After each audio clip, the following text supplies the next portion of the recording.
Hi hello नमस्कार good morning शुभ सकाळ सर्वांना। मी प्राची स्वागत करते अगदी मनापासून तुमचं नवीन एका ब्लॉगमध्ये। नवीन दिवसाची नवीन सुरुवात छान अशी झालेली आहे आणि मी आज बाप्पाच्या प्रसादासाठी बनवलेला आहे गोड शिरा। प्रसादाचा गोड शिरा असतो ना तो बनवलेला आहे। तर इथे मी बाप्पासाठी नैवेद्य वगैरे बनवून झाला, देवपूजा वगैरे करून घेतली, छान अशी रांगोळी पण दारामध्ये काढून घेतलेली आहे। आणि सणासुदीचे दिवस असल्यानंतर असं रांगोळी वगैरे काढल्यानंतर तर काही एक वेगळंच असं म्हणजे प्रसन्न वातावरण असतं। आणि आता सकाळचं मॉर्निंगचं रुटीन चालू झालेलं आहे। तर सर्वात आधी दूध गरम करायला ठेवते। प्रियांश उठला की पहिल्यांदा दूध बिस्किट मागतो। व्हिडिओला केली सुरुवात। जर व्हिडिओ आवडला तर व्हिडिओला लाईक शेअर कमेंट सबस्क्राईब करायला अजिबात विसरू नका। तर चला आता मी नाश्त्यामध्ये बनवणार आहे रव्याचे आप्पे। तर त्यासाठी एक बारीक कांदा कापून घेतलेला आहे, एक टोमॅटो घेतला आहे, हिरवी मिरची बारीक कट करून घेतले आणि गाजर किसून घेतलेला आहे। जर तुम्हाला अजून भाज्या आवडत असतील ना अजून तुम्ही शिमला मिरची वगैरे पण याच्यामध्ये ॲड करू शकता। तर मी एवढंच घेतलेलं आहे आणि बारीक एकदम बारीक रवा असतो ना तो घेतलेला आहे 2 वाटी। आणि आता याच्यामध्ये टाकायचं आहे दही। दही आहे ते आंबट घ्यायचं नाहीये, एकदम घट्ट मलाईवालं दही असतं ना ते घ्यायचं आहे। तर एक मोठा चमचा भरून मी घेतलेला आहे दही। आणि आता याच्यामध्ये टाकायचं आहे चवीनुसार मीठ आणि फोडणी द्यायची आहे जिरा मोहरीची फोडणी द्यायची, एकदम कडकडीत मोहरी द्यायची आहे। आणि आता हे सगळं मिक्स करून घ्यायचं, आत्ताच पाणी टाकायचं नाही। सर्वात आधी की नाही आपण दही आहे ना दह्यामध्ये सगळं भाज्या रवा वगैरे व्यवस्थित मिक्स करून घ्यायचं आहे। आणि हे जे बॅटर आहे ना जास्त घट्ट पण नाही करायचं आणि जास्त पातळही करायचं नाही आपल्याला। आपण मिक्स डाळीचे आप्पे कसं बनवताना आपलं बॅटरची कन्सिस्टन्सी कशी असते तशा प्रकारेच आपल्याला हे ठेवायचं आहे। आणि इन्स्टंट आहे हे इतकं भारी आहे ना, म्हणजे जर आपल्याला म्हणजे असं म्हणजे वाटलंच की आपल्याला आता आप्पे खायचे म्हणजे तलप वगैरे झाली तर एकदम झटकेपट अर्ध्या तासामध्ये हे आप्पे तयार होतात। तर बघू शकता अशी कन्सिस्टन्सी आपल्याला हवी आहे। आणि थोडासा मी सोडा टाकलेला आहे ह्याच्यामध्ये, जास्त नाही टाकायचा, एकदम थोडासा असं किंचित टाकायचा आहे, कारण का रवा आहे त्याच्यामुळे तो फुलतोच आणि लगेच आपल्याला बनवायला घ्यायचा आहे, मुरायला वगैरे ठेवायची काय एवढी गरज नाही आहे। आणि आता आप्पे पात्रामध्ये ना तेल सोडून घेते आणि आता आपण आप्पे पात्रामध्ये आता आपल्याला हे बॅटर जे आहे ते टाकायचं आहे। एक छोटा चमचा घ्या पोह्याचा, त्या चमच्याने बरं पडतं टाकायला। तर अशा प्रकारे सर्व साच्यामध्ये आता मी टाकून घेते आणि गॅसची फ्लेम आता मी कमी केली आणि झाकण लावून एक 2-3 मिनिटं आपण शिजवून घेऊया एक साईड। आता एक साईड झालेली आहे बघू शकताय तुम्ही। तर पलटी करून पण तुम्हाला दाखवते, 2-3 मिनिटांमध्ये एक साईड शिजून जाते।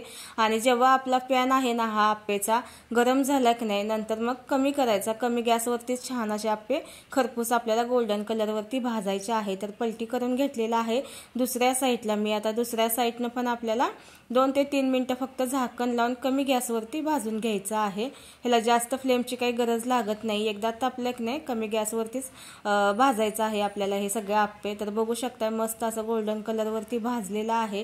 तर चला आता सगळे आप्पे मी काढून घेते आणि सगळे आप्पे आता बनवते आणि नंतर मग तुम्हाला मी दाखवते। तर बघू शकता किती मस्त दिसायला लागलेले आहेत आणि चव पण तितकीच एकदम मस्त अशी भन्नाट झालेली होती। तर बघू शकताय। तर इथं बघा मी सगळे आप्पे बनवून घेतलेला आहे आणि खोबऱ्याची चटणी बनवलेली आहे, आंबट गोड तिखट खोबऱ्याची चटणी असते ना ती बनवलेली आहे। तर आंबट गोड तिखट चटणी मी तुम्हाला दाखवलेली आहे ह्याच्या आधी। नाश्ता वगैरे करून घेतला आणि हे बघा प्रियाचं ड्रॉइंग त्या बुकमध्ये कमी पण भिंतीवरती आणि लादीवरती जास्त चाललेलं आहे त्याचं। तर सगळे लादी खराब करून ठेवले त्याने। तर ड्रॉइंग काय काढले तुम्हाला दाखवते, ड्रॉइंग बघून तर खूप हसाल तुम्ही। तर बघा एक झाड काढलेलं आहे आणि एक क्रिसमस ट्री असतो ना तसा काढलाय, त्याच्यामध्ये घर बनवले त्याने। एक इकडे काढले त्यानं टर्टल म्हणजे कासव असतं ना ते काढले बोलतोय हे। तर हिरव्या कलरमध्ये दिसतंय ना ते कासव आहे बोलत होता आणि म्हटलं बाजूचं ते ब्राऊन कलरमध्ये दिलेस ना तिथं ब्लू कलर द्यायचा ना पाण्याला। तर बोलतोय ते पाणी नाही ते टपामध्ये बसलेलं आहे, आपला टप असतो ना अशा कलरचा म्हणून म्हणते ते टपात बसले म्हणून त्याचा मी कलर असा दिलाय। आणि ते उंदीर काढलाय, एक झाड काढलंय, इथं चिमणी तर बघा कशी काढले। तर असली याची ड्रॉइंग आहे, अशी ड्रॉइंग बघून तर ह्याला मला असं वाटते का आवडच द्यायला पाहिजे। तर सगळं घर घाण करून ठेवावं लागले बघा। इथं वाटी काढले, पेला काढलाय, ग्लास काढले, बेसिन पूर्ण खराब करून ठेवले। आता 10 दिवस हेच बघायला भेटणार आहे आम्हाला तरी।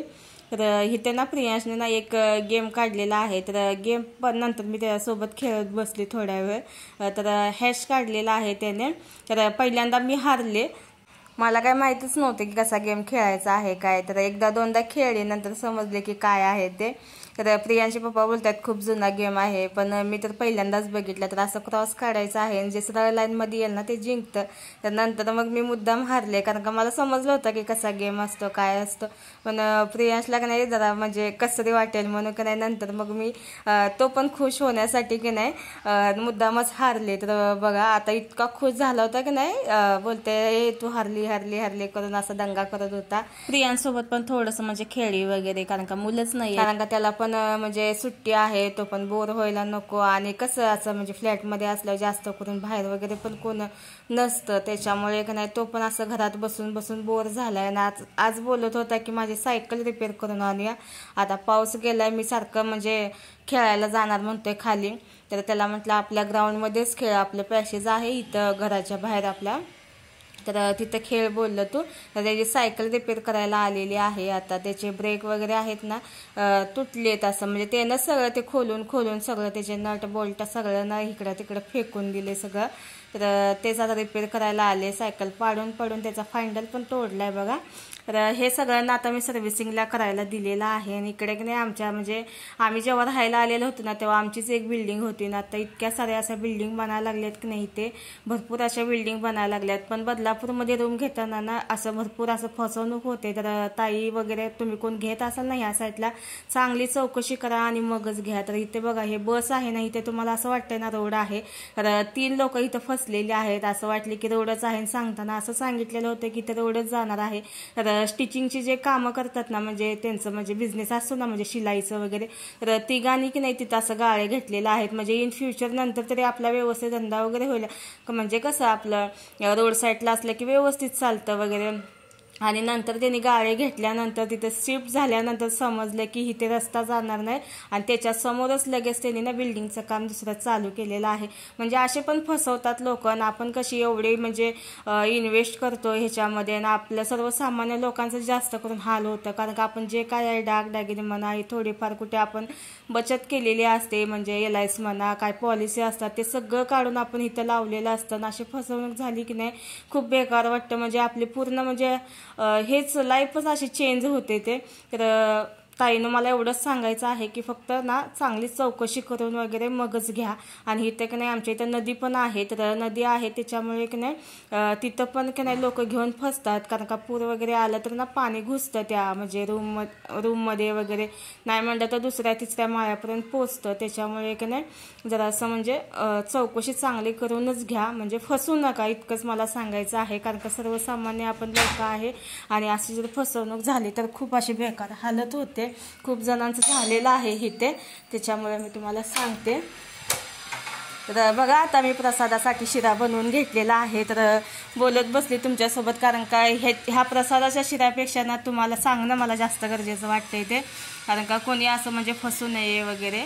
कारण का इकडे बदलापूर साईडला की नाही खूप असे फसवणूक म्हणजे पण होते लोकांची, आणि मी असं स्वतः बघितलेलं आहे ते, त्याच्यामुळे की नाही तुम्हाला सांगितलं. तर बघा प्रसादाचा शिरा मी आता बनवून घेतलेला आहे. तर आणि आज मी प्रसादाचा शिरा बनवताना तूप घेतलेला आहे 2 चमचे, त्याच्यामध्ये ड्रायफ्रूट पहिल्यांदा भाजून घेतले, नंतर मग रवा भाजून घेतला थोडासा, नंतर अर्धा रवा भाजल्यानंतर 1 केळी टाकलेला आहे. केळ पण चांगल्या रव्यामध्ये परतून घेतल्यानंतर गरम दूध टाकलेलं आहे, आणि नंतर मग परत ड्रायफ्रूट आपण भाजून घेतलेले असतात ना तळून ते टाकायचे आहे. आणि वेलची पावडर मी साखरेमध्ये बारीक केलेली ती टाकली, आणि असं प्रसादाचा गोड शिरा मी आता केळी टाकून बनवून घेतलेला आहे. तर चला आता मी बाप्पासाठी नैवेद्य दाखवते. तर 1 वाटी घेतलेली आहे, आणि वाटीच्या साईडला की नाही तूप लावलेलं आहे, म्हणजे छान असा वाटीचा शेप येतो, दिसायला खूप छान दिसतं. तर अशा प्रकारे की नाही वाटीमध्ये मी रवा टाकलेला आहे आणि असं ताटामध्ये घेतला, आणि वरती 1 तुळशीचं पान ठेवलेलं आहे. तुळस खूप पवित्र असते, त्याच्यामुळे ना रवा वगैरे असं प्रसादासाठी बनवला की त्याच्यावरती ना तुळशीचं पान ठेवतात. तर अशा प्रकारे मी गोड प्रसादाचा शिरा बनवलेला होता. तर चला आता आपण ना व्हेज थाली बनवायला सुरुवात करूया. आणि आजच्या थालीमध्ये असणार आहे पनीर मसाला आणि दुधी भोपळ्याची रेस्टॉरंट स्टाईल अशी आपण डाळ बनवणार आहे. गोडाचा शिरा असणार आहे, पापड, सलाड, चपाती आणि जिरा राईस असणार आहे, आणि एकदम सिंपल झटकेपट होणारी थाली आहे. तर व्हिडिओ शेवटपर्यंत बघा. तर सगळ्यात आधी आपण ना दुधी भोपळ्याची डाळ बनवून घेऊया. त्यासाठी मी ना दुधी भोपळा कद्दूकश करून घेतलेला आहे, तो टाकायचा आहे सर्वात आधी. आणि आता आपल्याला लागणार आहे डाळी. तर डाळीमध्ये मी घेतलेला आहे मुगाची डाळ, मसूरची डाळ आणि तुरीची डाळ घेतलेली आहे. तर स्वच्छ आपल्याला पहिल्यांदा धुवून घ्यायची आहे. डाळ स्वच्छ धुवून घेतलेली आहे। आता आपण हे पण टाकूया आता कुकरमध्ये आणि ही डाळ एकदा नक्की करून बघा, खूप भारी आणि एकदम टेस्टी लागते। तर हॉटेलमध्ये जेवायला गेलात ना तर अशा प्रकारे बघा डाळ भेटते दुधी भोपळ्याची, म्हणजेच लौकीची डाळ। जास्त करून लौकी म्हणलं की समजतं जास्त करून म्हणजे बऱ्याच लेडीजला, आणि आपल्याकडे चॅनल हिंदी म्हणजे लोक पण बघतात, त्याच्यामुळे त्यांना माहीत नसेल दुधी भोपळा म्हणजे काय, त्याच्यामुळे सांगते लौकीची डाळ असं म्हणला तरी चालेल।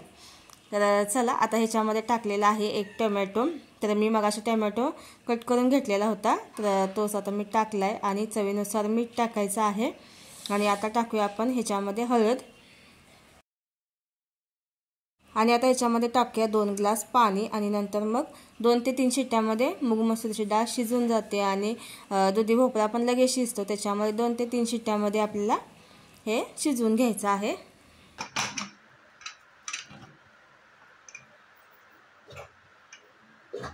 डाळ शिजते तोपर्यंत आपण पनीर मॅरिनेट करून घेऊया। तर त्यासाठी की नाही पनीरचे असे म्हणजे मोठ्या साईजमध्ये थोडंसं म्हणजे एकदम बारीक केलेलं नाही, मीडियममध्ये बोलला तरी चालेल। तर अशा प्रकारे तुकडे करून घेतलेत, मीठ टाकलेलं आहे, थोडंसं हळद टाकलेली आहे आणि तिखट थोडंसं टाकलेलं आहे, आणि वरून टाकायचं आहे गोड तेल। आणि सगळा मसाला आहे ना हा पनीरला व्यवस्थित कोट करून घ्यायचा आहे। तेल टाकायचं ह्याच्यामध्ये, नाहीतर मग व्यवस्थित असा मसाला सर्व बाजूने पनीरला लागत नाही, त्याच्यामुळे की नाही गोड तेल टाकायचं, त्याच्यामुळे नाही मस्त असं पनीरला व्यवस्थित असे मसाला लागतो। तर बघू शकता, आणि आता अर्धा तासासाठी आपण असंच हे ठेवून देणार आहे साईडला। तोपर्यंत इकडे डाळ पण शिजलेली आहे, मस्त अशी गरगरीत डाळ शिजवून घ्यायची आहे। तर बघू शकताय मस्त अशी डाळ शिजलेली आहे। तर आता आपण रेस्टॉरंट स्टाईलमध्ये आता आपण दुधी भोपळ्याची डाळ बनवून घेऊया। तर कढईमध्ये 1 चमचा तेल घेतलेला आहे, त्याच्यामध्ये तेजपत्ताचं 1 पान टाकलं, 1 दालचिनीचा तुकडा टाकलेला आहे, 4 लवंगा टाकल्या, 4 मिरी टाकलेली आहेत, आणि फोडणीला मी दिलेला आहे मोहरी। मोहरी चांगली तडतडली की त्याच्यामध्ये टाकायचं आहे 5-6 तिखट मिरची टाकायची आहे, आणि मध्ये चीर पाडलेली आहे मी ह्या मिरचीला आणि ती टाकलेली आहे। आणि आता याच्यामध्ये टाकायचं आहे लसूण। लसूण ठेचून घेतला तरी चालेल, किंवा असं म्हणजे मी बारीक कट करून घेतलेला आहे, तसा केला तरी पण चालेल।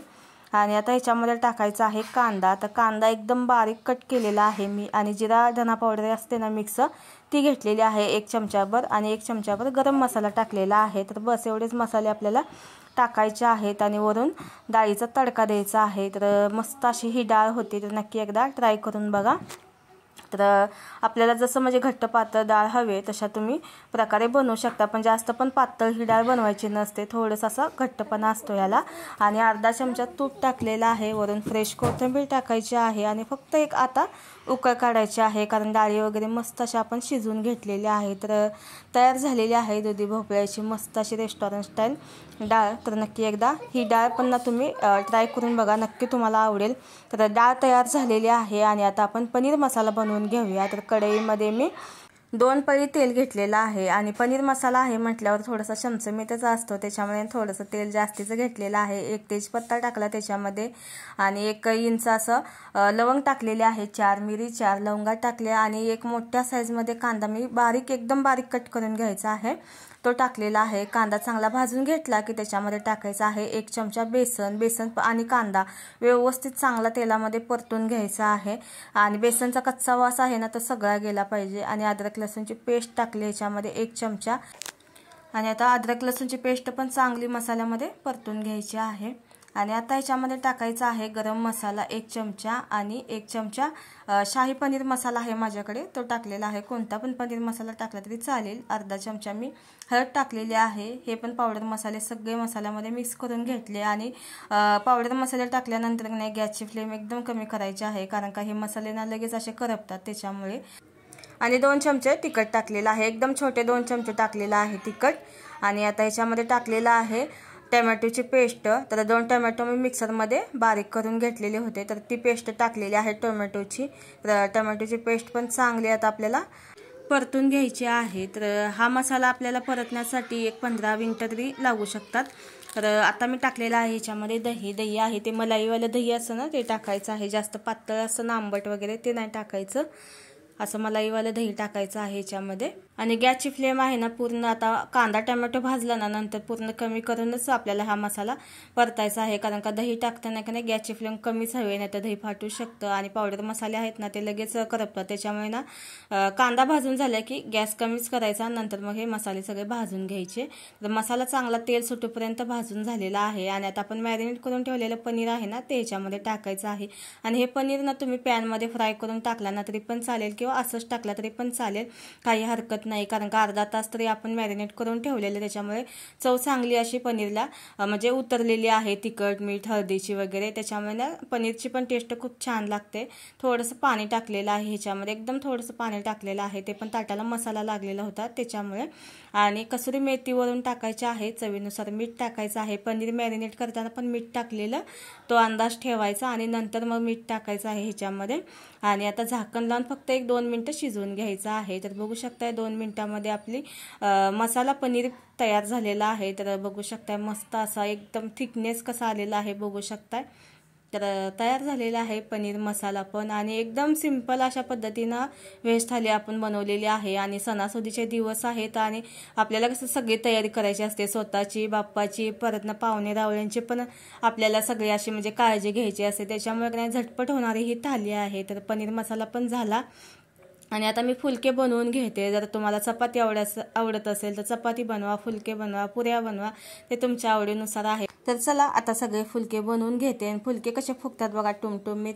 तर कसे फुलके बनवायचे मी ह्याच्या आधी म्हणजे 2 दिवसापूर्वी 2 ते 3 दिवस झाले असे मला वाटते मी दाखवलं होतं की कसं फुलकं बनवायचं आहे ते. तर चला अशा प्रकारे मी फुलके बनवून घेतलेले आहेत सगळे. नंतर मग किचन वगैरे सगळा क्लीन करून घेतला. स्वयंपाक झाला म्हणजे सगळं झालं असं पण नाही, कारण का बायकाच्या जातीला कसं एक ना एक असं काय ना काय कामं असतंच. एक झाले की त्याच्यासोबत ना 2-3 कामं असतात. स्वयंपाक झाला तर स्वयंपाकाची भांडी असतात, त्याच्यासोबत आता आपल्याला किचन साफ करायचं असतं, भांडी वगैरे जिथल्या तिथं व्यवस्थित ठेवायची असतात. तर म्हणजे तर सगळ्या हाऊसवाईफला हे काम असतंच म्हणजे असतंच. तर बाहेर जाऊन काम जे करतात ना ते दिसण्यात येतं आणि जे घरात जी कामं असतात ना आपण जे करतो ना ते दिसण्यात येत नसतात. तर हाच फरक आहे फक्त.